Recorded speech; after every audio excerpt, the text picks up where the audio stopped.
Hi, this is Oliver and welcome to another hopefully very entertaining tutorial. So we want to show you today how we created our intro logo animation. So let's jump in and make first a new composition. Go to composition, new composition, make it HD or whatever format you like to have. We have a 25 frames a second and 500 frames length, which is okay. Black background, hit OK. So the first thing we need is a new solid. So go to layer, new solid, call that ring, make it comp size, black background, and hit OK. So the first thing we need is a turbulent noise. So go to your effects and presets and type in turbulent noise, apply that to your solid. And let's change the fractal type from, the noise type from soft linear to block. And go to the transform settings and uncheck uniform scaling. And let's try something around this. Should be fine. We can leave the rest as it is. Next thing, with your ring layer selected, go to your mask tool and draw a mask, something around here. So in the lower third of your solid. And the next is we need a new solid. So go to layer, new solid, call that color.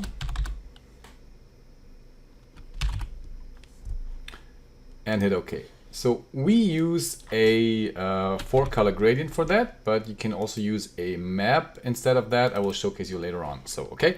And bring the color layer under the ring layer and set the transfer mode from none to Luma matte ring. So in this, as you see, you colorized your turbulent noise effect, and we leave it as it is for now.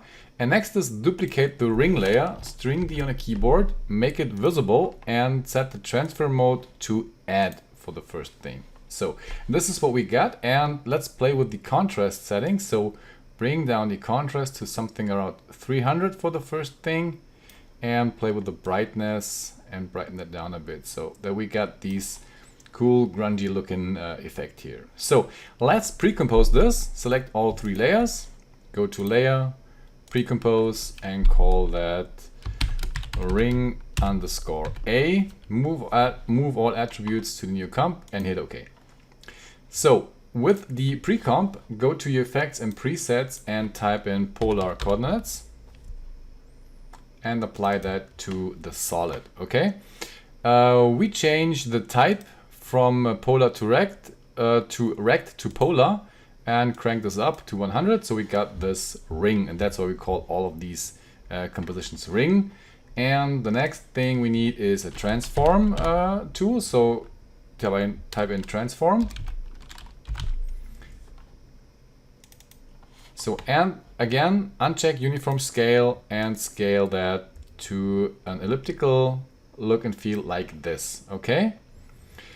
The next, we go back to our ring comp and double click on the ring comp, and let's animate this noise over time. Okay, so go to your ring composition, go to the turbulent noise, and go to the transform settings and to the offset. So hit the stopwatch on the turbulent offset and go to the last frame. Make sure to hit the stopwatch on the first frame. So then go all the way down to the last frame. And let's animate that over time. So let's say to something around, let's say 3000. That should be fine for this tutorial purpose. 3000. Okay. And the same for the ring on the top. Okay. Go to frame number 1. And if you watch this tutorial and build it afterwards, you can of course first animate the ring and then make a copy and then make the transfer mode. But it's a bit faster, but yeah, you can have different speeds here. So maybe before we animate that, let's have a look what the comp will look like. So I go back to my comp, and over time you see I got this movement here with the light going on. And let's go one step further and apply a directional blur. So go to your effects and presets, directional blur, apply that. and bring, you can leave the direction as it is because this is top from top to bottom, and bring the blur length all the way up. So, and if you now hit the play button, you will see something's going on there. So some little movement inside of your rays happen there, okay? But this is way too, too small, the movement, okay? So we go back to our ring comp and let's animate the second ring layer. So again, we go to the transform settings and go to frame number 1 and hit the stopwatch on the offset turbulence and go all the way down, and let's type in 3000. This is the value we had on the lower layer. So this is what we have now. Now everything's moving in place. Okay, let's have a look to the comp. Now we have much more movement going on, and this is the basic idea, okay?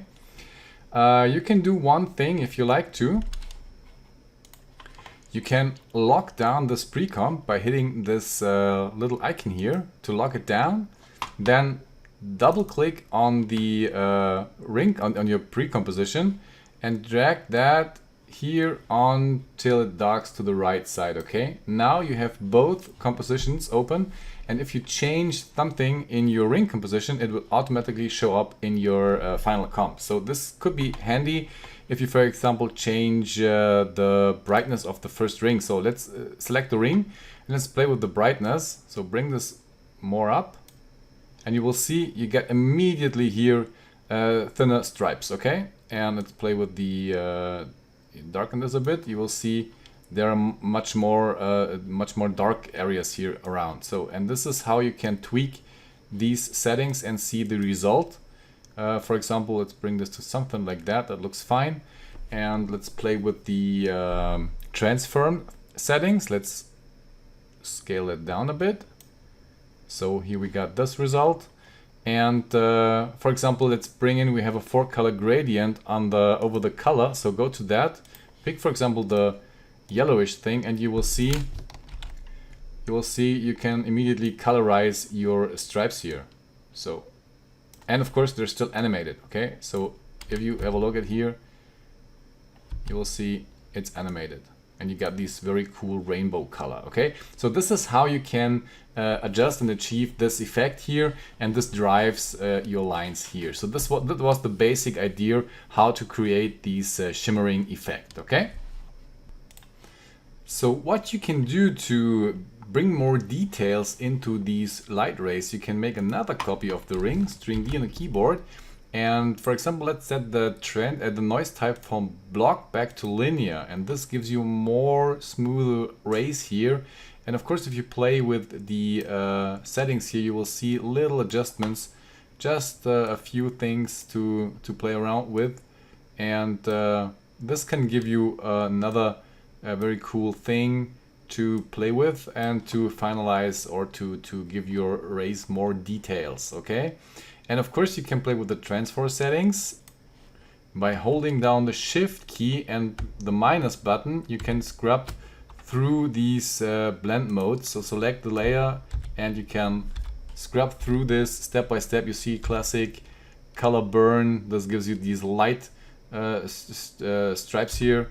And here you can choose a style where you like, and you can play with, of course, with the transform settings, okay? But we leave it on add for now.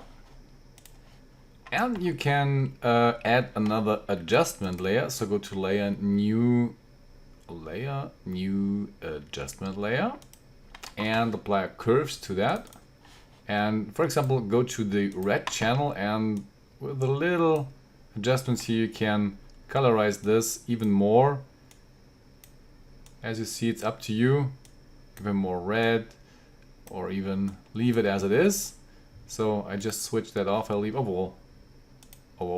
was the German English, sorry.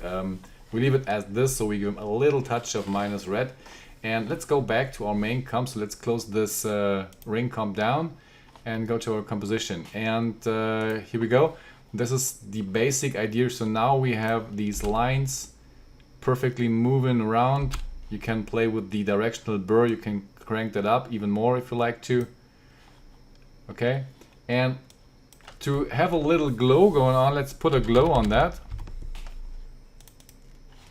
And okay, this is way too much, but you got the idea. So let's bring down the intense to something around, let's say 0.4, and even the radius a bit. You can overdo that, but I just want to have it a bit down. Something like 4 should be fine, and threshold you can play with to give it more or less intense on the colors. Okay, so this is the basic idea. We'd like to copy this a few times and make sure if you like to do copies inside of this, go to your project, and copy that pre-composition inside your project folder. Select it, string C and V to copy and paste, and hit return and rename that ring B. Why it's important to do this here in the comp, so you make a unique copy of this ring composition. If you do it here and simply duplicate that, and you do any changes inside your ring A composition, it automatically will change all of these compositions, and that's not what we want. So we have a copy of this, so bring in the ring B, put it here, go to frame, let's say 75, and see what happened. So here we have our composition. Of course, I'd like to copy all of the instances for ring A. So select ring A, go to effects, and let's close this down, and take all of the effects. String C for copy, go to ring B, into the effect and preset, effect control settings, sorry, and V, and to paste that. And this is what we have. Okay, so let's go to the transform settings. And we have uniform scaling unchecked, and let's give them more height, or sorry, more width. So I want to have that over the whole screen. And of course I'd like to have other colors, and I'd like to have a little less glow. So I bring the threshold up so that I have a little less glow. And I go inside my ring B composition by double clicking that. And I go to my adjustment layer, and let's bring the red channel all the way up to something like this, and let's see how it looks like. Here we go. That's cool. And let's simply blend these together. So for that, it's quite easy. String T on the keyboard, opacity, bring this keyframe to frame 100, and bring it all the way down to 0. So in this case, everything, shift key, everything blends fine together.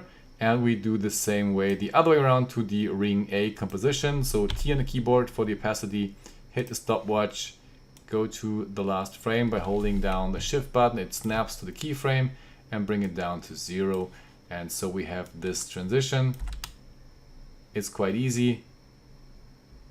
And it is exactly that what we like to have. So for my feeling, these are too many streaks, so I want to play with the settings of this comp. So I go here, lock down the comp,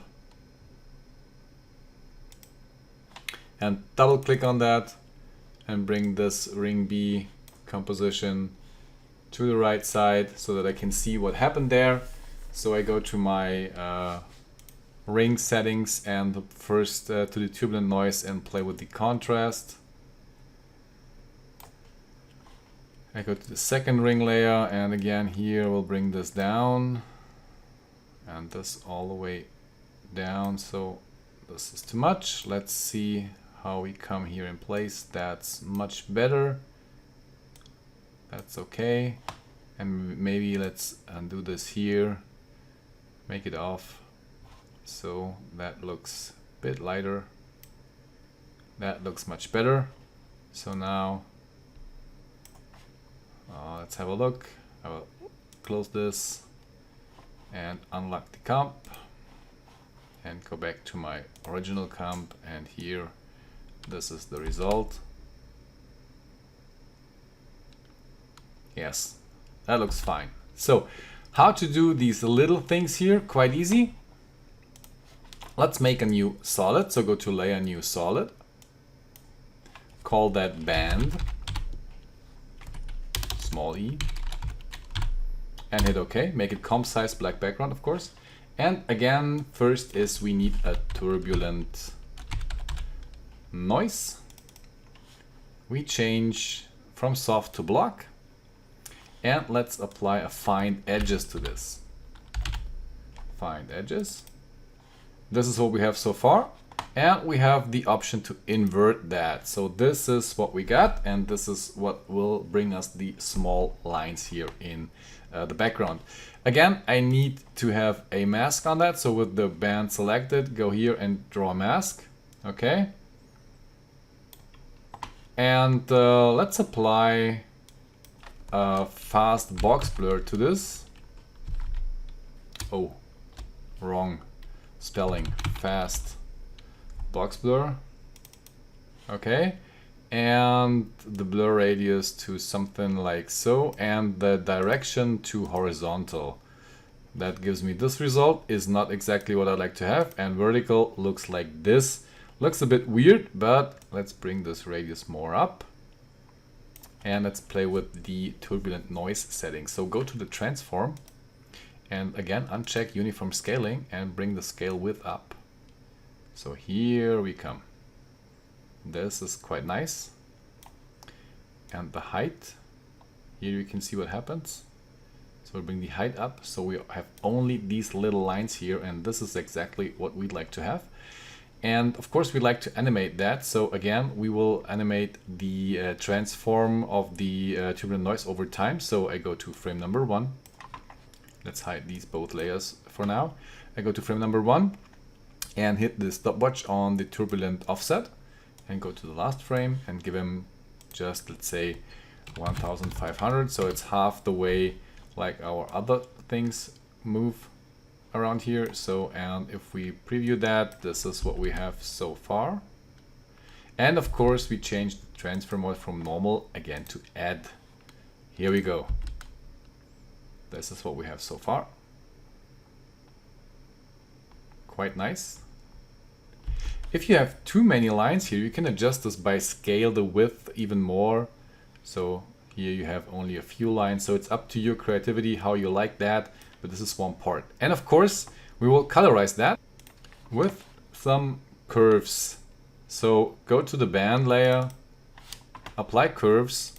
In our case, I go to the green one and bring this all the way down to give this purple look here.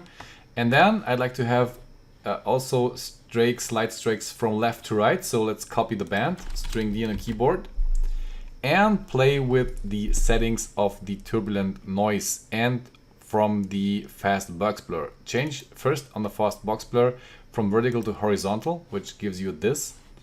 And let's play with the scaling. So we go to the transform settings in the turbulent noise, and let's bring the scale width down.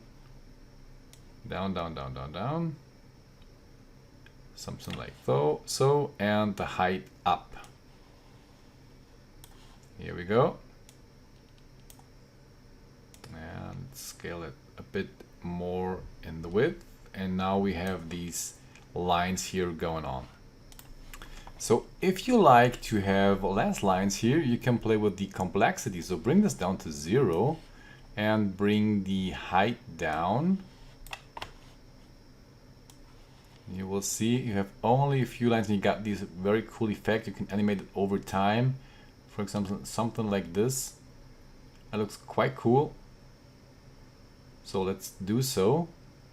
Hit the stopwatch on frame number 1 on the scale height and go all the way down and bring this up to, let's say,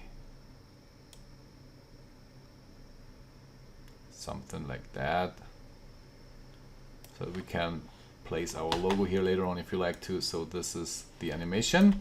Let's have a preview.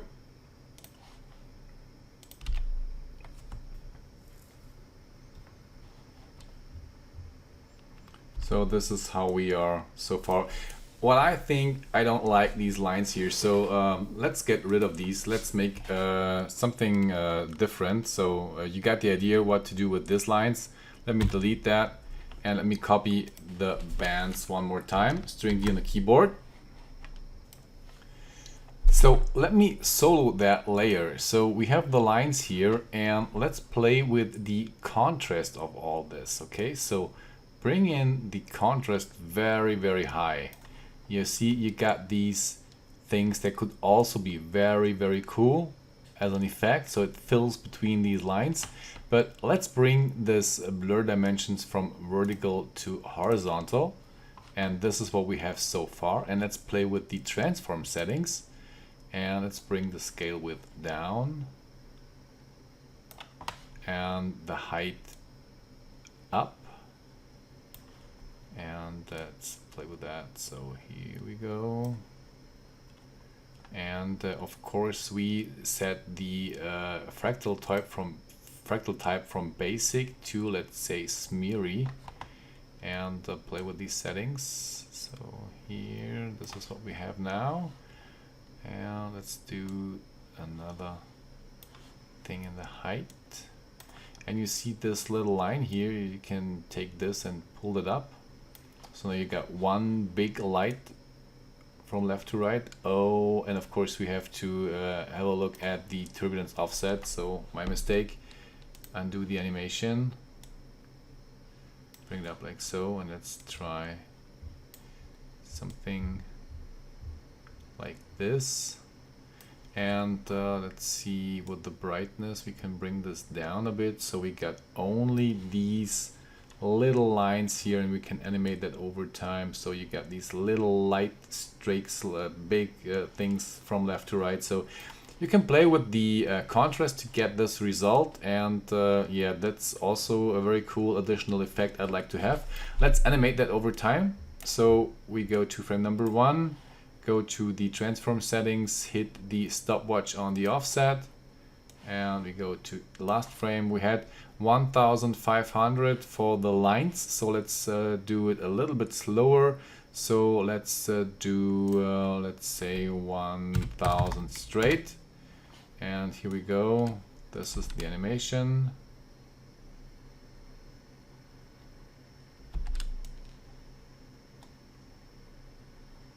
That looks very cool. Let's see how that looks in composition.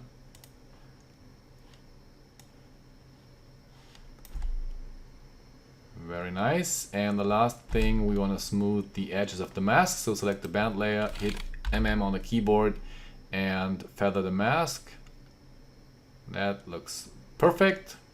And maybe we'd like to come in at frame 50. String key on the keyboard, opacity 100%, drag it to frame 75, bring this down to 0 so we have a blend and it comes in over time. Of course, you can do the animation counterclockwise. You can bring in some variation. You can do as many blends as you like. So this is the basic idea how we set up our logo intro. There's only one thing missing, and this is the logo. And this is the last thing and the last part. Let me showcase you how we did that.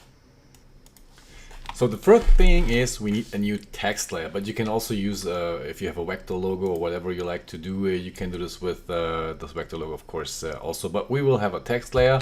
Let's type in Illumi channel, which is not what you like to have inside of that, which is, of course, normal because you got your own channels, and that's why you type your own channel name there. And let's center that by going to the align tool and center that to the center here with this button and to the middle of this button. So now it's perfectly centered. Again, if you have it here, you can center that by into the middle and here align vertically. So that's it. Select it, go to layer precompose, move all attributes, call that text. I call it text container. And hit OK, and double click the text container, and with nothing selected we need this white outline here, so we go to our shape tool and draw a shape around that, something like that. Should be fine. Okay, make sure you don't have a fill. You can click here and simply choose no fill or a constant solid color, a linear gradient or a radiant gradient. We need to have nothing but the stroke. Hit OK. Maybe let's bring the stroke size a little bit down, something like so. Should make it. And you can also, of course, align that to center and top bottom, so it fits perfect into that. And that's mainly it. So we go back to our comp. What we did in our intro, we used a plugin which is called Transition Master, and it's a bit commercial in our own thing. So we released, of course, this plugin, which is a very powerful transition plugin, but you can use this in After Effects also. There are two versions, the basic versions for 49 bucks and the pro version, which is on sale. We will showcase this with the pro version, and of course without any third parties, because this is not a commercial tutorial or a sales meeting or something like that. It's just for you to know how we did that. So first, let me showcase you the Transition Master. I go to Effects and Presets and type in Transition Master, drag that onto the comp, and you see it's not licensed, so it comes with this very cool white cross and our sign inside of that. If you license that, of course, it will be you can get rid of this. So the next is we need a layer new solid, and we make that transition and hit OK, and we bring this all the way down to the comp. Okay, so the next, I go to my text container and choose as a target layer the transition, which is this, and I have several presets, and they come also all with the light version, so you can use this. And let's try move right remap 1, and if you go through these settings, you will see that happen. So you got these very cool effect, and we simply animated that over time, and we set the channel to add, of course, so everything stays here as it is. So it's quite easy. We simply did a keyframe animation, or we did a wiggle animation. You can do both, but let's keyframe this for now shortly. So I go here to stopwatch, go to 0%. Let's go a few frames up by holding page down. I go to like this, and a few frames forward, and I go back to completely 0. I go a few frames forward, and simply let's hit U on the keyboard to see the keyframes. Simply set another keyframe at 0.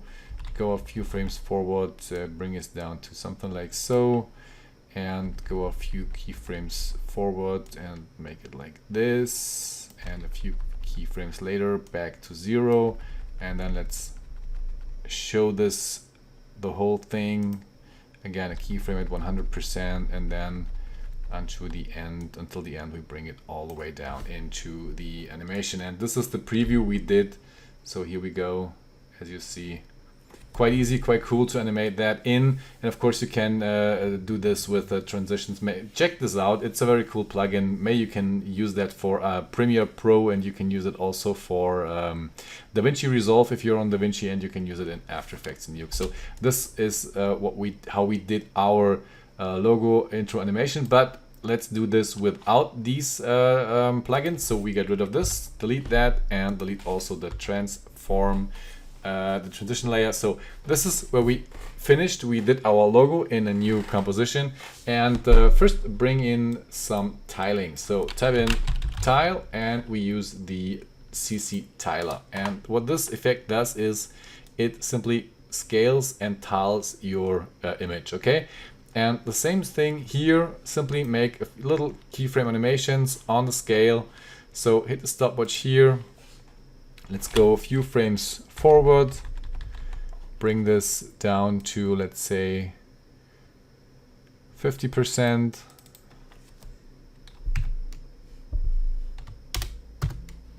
Hit OK, and go one frame forward and bring this again to 100. So let's zoom in. You can hold down Alt and move the mouse wheel to zoom in. So this is what we have here, the keyframes. Hit U on the keyboard so you get the keyframes, and let's copy that holding down the Alt key. Sorry,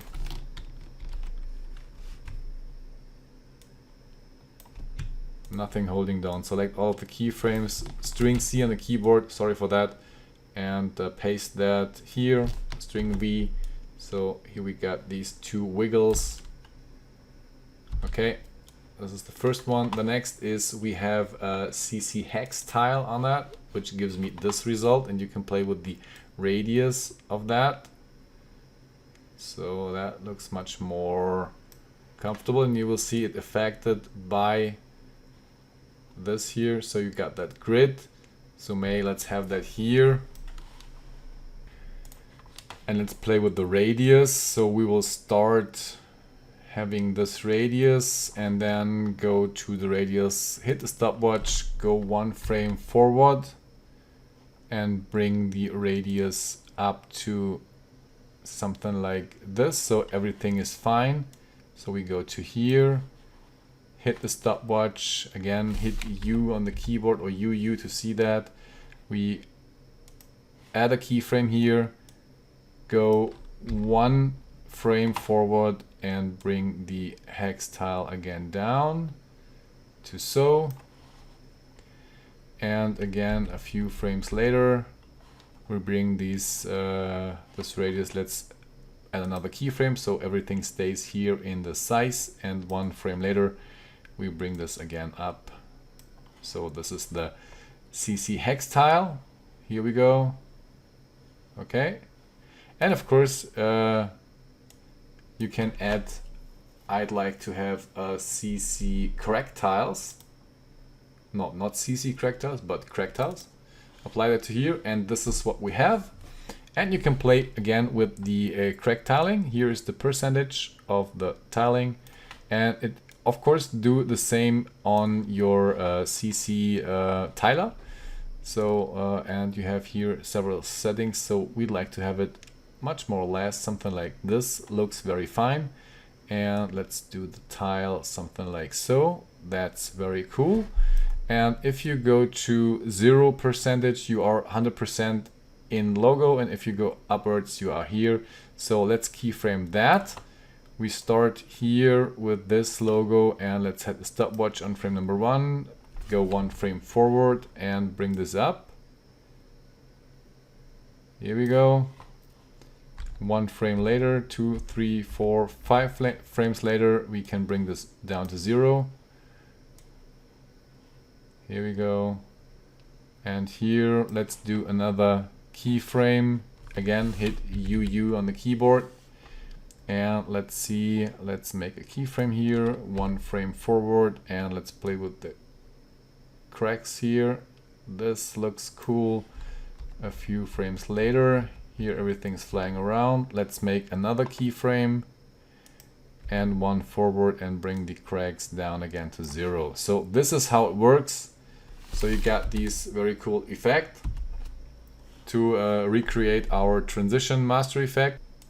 And if you like to give him a bit more detail, let's apply a CC Force motion blur to this layer, and you see immediately you will have some motion blur here on these tiles.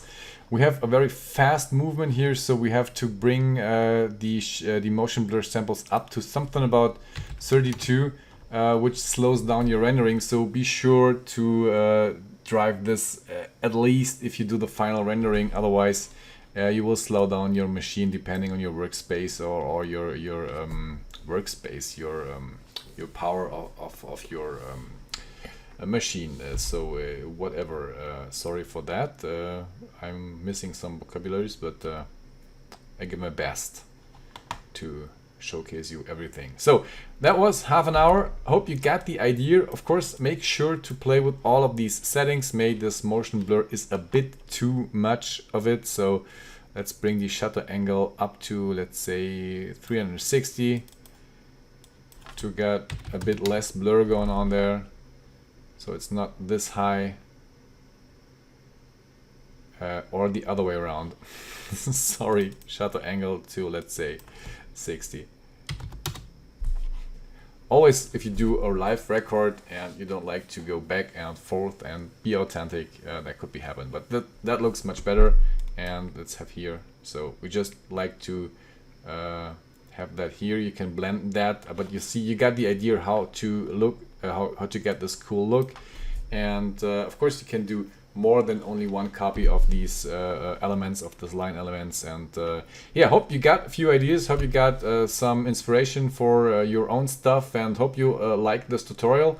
Make sure to subscribe to our channel, that would help us to make another more cool tutorials. Make sure to leave a comment, let us know which things are you interested in, what kind of tutorials you'd like to have from us, and we see us next time. My name is Oliver, thank you, bye.